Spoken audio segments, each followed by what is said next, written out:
Hey y'all, it's Amanda and this is my Texas Zone 8 garden, and before we dive in, be sure to like this video, subscribe to the channel, and share this with a fellow gardening friend. Okay, it is later in the day. We actually had some fall-esque weather earlier this morning and now it's 88 degrees. But this morning was joyful and just wonderful. And I worked on some of my back planters and I was laughing because there's 5 planters and all of them, the soil is different in every single one. So it really got me to thinking about soil health. So today I really want to talk about soil health without getting overwhelmed because that is one of the things as a gardener, especially as a beginner gardener, that I felt overwhelmed by this need for the healthy, nutrient-rich soil. But like, how do I get there? How do I do that? And how do I know that it's working? And so I really wanted to go through some simple steps to help you achieve that. Okay, so why soil health even matters? Like, why does it matter? Why is it not all the same? Can't you just stick something in the ground and let it grow? And I get that question a lot, especially from newbie gardeners. So healthy soil equals healthy roots, which equals resilient plants. So it's the foundation of everything, the soil is. It's the absolute foundation of everything you have in your garden. Roots can't thrive in hard, nutrient-poor, or compacted ground. It's just as simple as that. Think of soil as a living sponge, all right? It holds air, it holds water, it holds nutrients, and millions of living organizations in the soil. All of these work together to feed your plants and your garden. And the big 3 of soil health, 3 big things to pay attention to are texture, so how much sand, silt, and clay, and how they're balanced within your soil.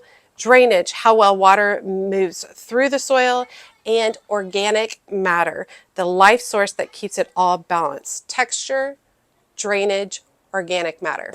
So let's go find another spot in the garden and let's chat some more about soil health. I have nice pants on, not gardening pants today, so I can't sit down on the ground. I know that's poor planning. Okay, so when thinking about soil health, I have a very simple 3-step approach. And that is how I approach all of my soil needs. I also want to mention that this approach is not something that's just done quickly. Soil health is built over time. So do not feel overwhelmed that you have to make it all happen right now. Just think of this doing a little bit at a time over the course of your gardening years, and you will end up with beautiful, healthy, gorgeous soil. All right, so my simple 3-step approach to better soil. Step number 1, add organic material. So that is compost, that's shredded leaves, aged manure, mushroom compost, or even decomposed mulch. And organic matter feeds the beneficial microbes and helps bind or loosen soil particles naturally. And when I really started gardening for the first time, I didn't know a lot of what to do with my soil, but I knew to put compost in it. So when in doubt, put in organic matter because it will take care of a lot of different issues that you might be having with your soil. So that is step number 1. A Texas tip real quick for those of us who have clay soil. I got clay soil. Mix 2 to 3 inches of compost into the top few inches of soil, or simply top dress it and let worms pull it down over time.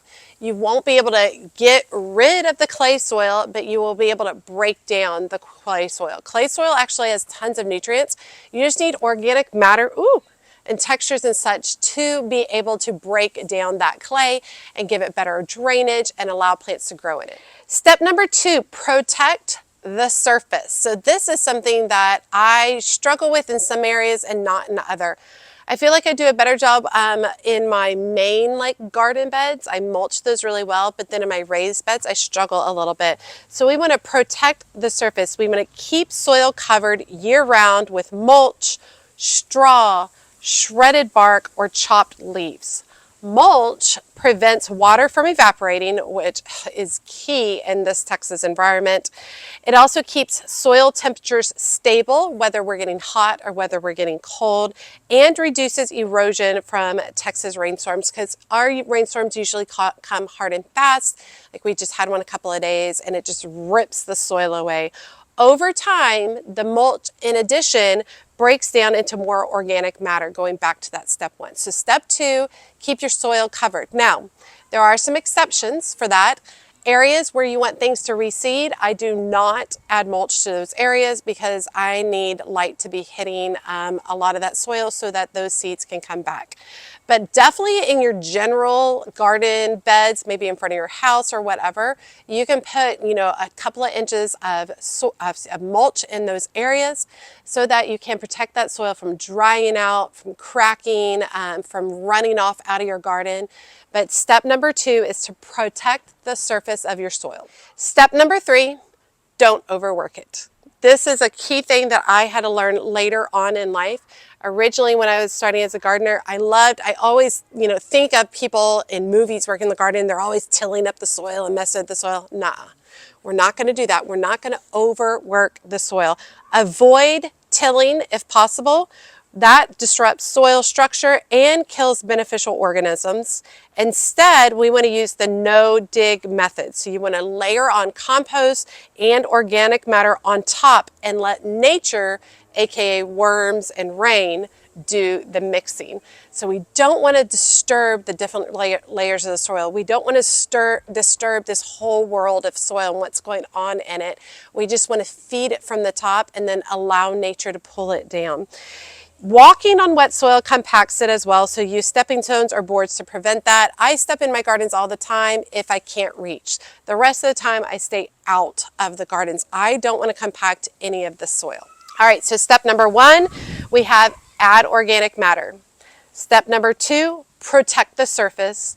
And step number 3, don't overwork it. And those are my 3 simple steps to healthy soil. Now, just a reminder, you are not trying to change your soil overnight. You're not doing that. We're not trying to do that. We're feeding it a little every season. We're adding a little bit to it every season, and we're allowing it to naturally become beautiful, healthy, gorgeous soil. I feel like I would like to add like a bench over here to hang out. Maybe someday we'll do that. Okay, so we are getting towards the end of fall here in the North Texas area, and we're entering winter time, even though it's like 88 degrees right now. So how can I improve my soil over the winter? And I feel like this is one of the best times of year to work on your soil. You can top dress all your soil with compost or shredded leaves. This is that step number 1, adding organic matter. In the fall, spread 1 to 2 inches of compost or shredded leaves over your garden beds. And then let the rain, the microbes, the worms, let them break it down and draw it down into the soil during the colder months. Another thing you can do over winter to improve your soil health is to grow a simple cover crop, even a small patch of crimson clover, which I've grown before and it's very easy. You just sprinkle the seeds out and it grows. It's great. Winter rye or vetch helps protect bare ground, suppress weeds, and add nutrients when tilled or cut down in the spring. And a lot of times when you cut that down, you leave all those roots of that cover crop down in the earth, and those roots become great nutrients for the soil. And if you're not able to grow a cover crop, which I prefer not to grow a cover crop, but I know a lot of people who do because I think it's easy, make sure you're not leaving your soil uncovered. Never leave the soil bare. It loses nutrients and erodes. You can use straw, pine needles, a layer of mulch temporarily if you're not planting cover crops. And I've already got a lot of crops already planted in, but I need to go back and add mulch in different places. That makes sense. Like I said, not the areas where I want things to grow from seed, but other areas around my garden where I don't plan on anything coming up from seed in those areas.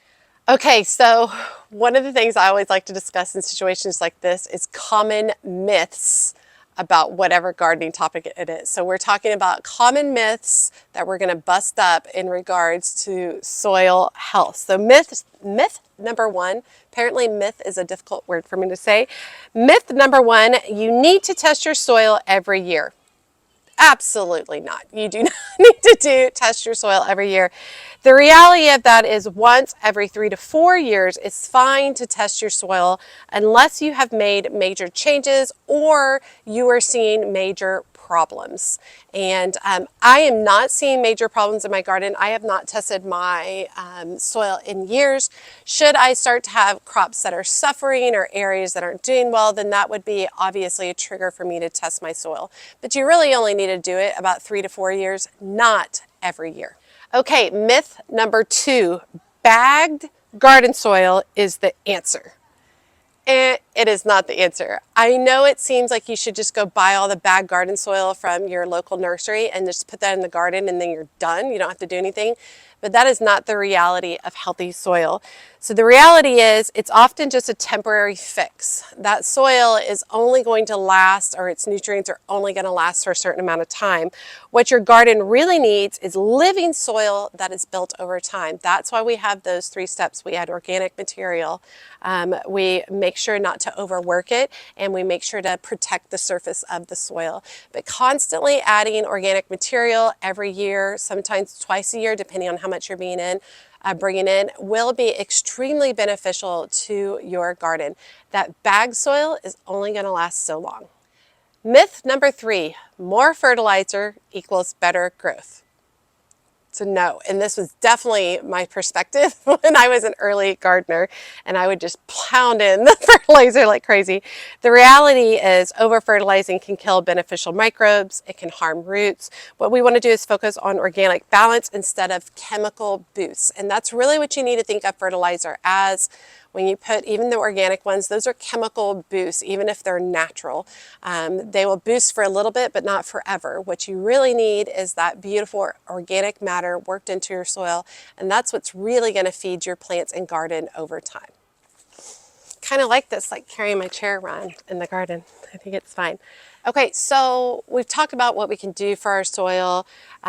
We've talked about how to take care of it and boost it over the winter.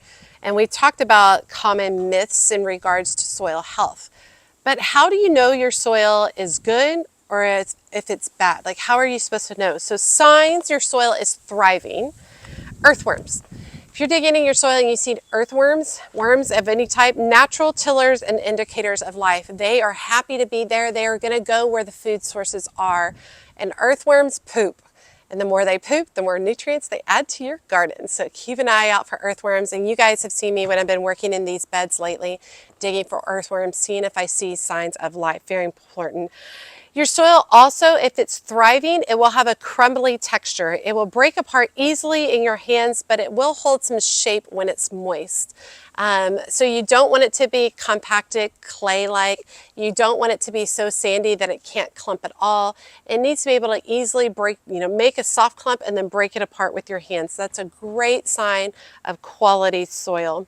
And then moisture balance, not soggy, but not bone dry. So you should be able to dig in your garden at any point in time, and especially not the first couple of inches, but down. You want to feel it slightly moist. It should be a little bit cool to the touch if it has some moisture in it. You don't want it to be bone dry, and that is something we run into quite frequently here in the Texas area during the hottest months.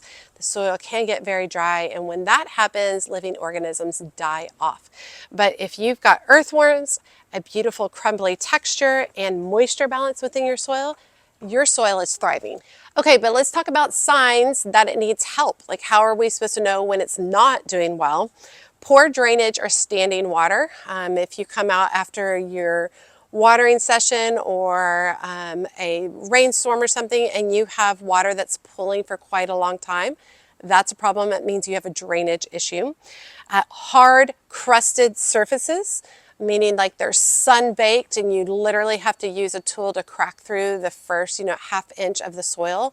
That is a sign of lack of nutrients and that it's having some moisture balance issues. Few worms or insects present. If you're digging and you're just not seeing anything going on in your soil, you don't see any insects, you don't see any worms, that's a problem as well. And most likely you need more organic material at that point. But you want to see living signs of your soil. If you don't, then your soil is not thriving. And yellowing plants or stunted growth, I think is really important too. And I do go through times where I think that my beds don't seem as healthy as they could have been. I felt like this last year they could have been a little bit healthier in some areas, but I've added some additional components to help with that, and I think that that will help with it over time. But if your plants are yellowing or if they look like they're just stunted growth, then that's definitely a lack of nutrients within your soil. Okay, I do want to touch a little bit more on clay soil because that is what I personally deal with as a North Texas gardener, and it's probably some of the most questions I get asked about in regards to gardeners in our area, and that is clay soil. So breaking down heavy clay soil in Texas, like how do we do that? How do we go about dealing with that? And I will say all of this garden was heavy clay soil to begin with because I'm in a newer subdivision, so they literally brought in the clay soil, built it up, and built a house on top of it. So I am literally gardening under lots of feet of clay soil. Texas gardeners know the struggle, that thick, sticky clay that bakes like concrete in the summer. So it's when it's moist, it's thick and sticky. When it's hot outside and it's dried out at the top, it's the worst. Here's how to fix it naturally and permanently. You want to add organic matter constantly. That was one of the biggest things I knew to do in the beginning. I didn't know a lot about soil health, but I knew compost was going to help with the clay soil. For the clay soil, it improves through decay, not digging. So you want to spread the compost, shredded leaves, and pine leaves several times a year throughout that area. You can mix it up a little bit, but like I said, nature will take care of it. Rain, microbes, earthworms, they will pull that organic matter down through the clay soil. Next, you can mix in expanded shale. This is a Texas gardener's secret weapon. Expanded shale loosens clay, improves aeration, and lasts for decades. About 2 to 3 inches into 6 inches of soil. And there's actually a compost that I've been wanting to try over at Covington's Nursery. That's over by me. And it's a compost mixed with expanded shale. That's 2 birds with 1 stone in my opinion. So I think that that's compost. I probably should go pick it up now because now's the time. I'm going to definitely be top dressing some of this over here and some of the other areas. I'll be top dressing during the winter. This will all get top dressed too. But I definitely want to try that specific compost with shale mixed in. I think would be lovely to try. Number 3, avoid sand alone. A lot of people think with clay soil just to mix in sand and it'll be fine. Mixing sand with clay can make it more like cement. It can make it thicker, it can make it harder and more difficult to work with. Always combine sand plus organic matter into your clay soil. So never just sand alone. That is not going to work. And then finally for clay soil, mulch and water smart. Mulch prevents cracking and erosion. It keeps that clay soil from baking and becoming really hard. Deep, less frequent watering encourages roots to grow down to a more moist level, not stay shallow and compacted topsoil. So even if like during our hottest times of the year, maybe you're not watering on a daily basis, maybe you're watering every other day for a good 20 to 30 minutes, really allowing that water to soak down far and pull those roots down deeper into the soil. And you got to think every time you're planting in a clay soil, those roots that you're adding in there, they're breaking down the soil. All right, so plant more, do more, work more with your soil, organic matter, and it's really going to help break down that clay over time. Okay, I hope you guys enjoyed that. I feel like quite frequently when I'm trying to learn about soil health, it's overwhelming. So that's why I really just took the time and I wanted to break it down into some simple, easy steps and some simple thoughts for you to consider throughout the process. You don't need perfect soil. You need living soil. Think about it as a living organism. Your soil is living. Every small improvement creates long-term change. It's not something done overnight. Simple, small improvements, even a few shovels of compost or mulch today can completely transform your garden over time. So if you're a Texas gardener or you're wherever you garden, and maybe you're already headed into winter, you're like, oh crap, I should have done that. There's still time. Go grab a bag of compost, put half a bag on each of your beds, spread it out, and leave it, top dress it. all right? It is going to add so much beneficial nutrients to your soil for a bigger, bolder growing season next year. All right, you all, I hope you guys enjoyed today's video. It's a little bit different, but I do like talking about topics like this because it's just like a simple thought process, but sometimes it's easier when it's laid out in a very, I guess, organized way. So I really love the idea of the 3 steps. Number 1, adding organic material. Number 2, protecting the surface of the soil. And number 3, don't overwork it. So if you follow those 3 steps, you're going to have great soil over time. A reminder, not overnight, but over time. All right, you all, let me know if there's other things that you like to do for your soil health, things that you found beneficial to your soil health. I run into all kinds of stuff. People like to put kitchen scraps out there, or they like to put orange peels, or I don't know, all kinds of stuff. There's lots of cool stuff that people do, so I'd love to hear that. Drop those comments below.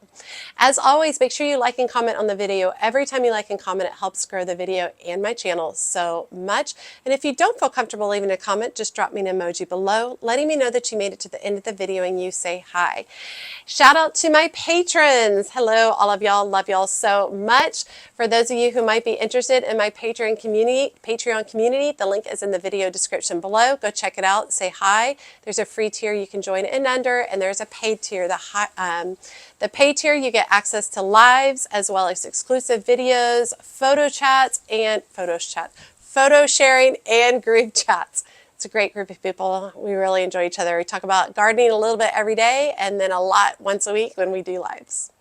As always, she's a mad gardener or a decorator or anything else that she wants to be. Thanks, y'all.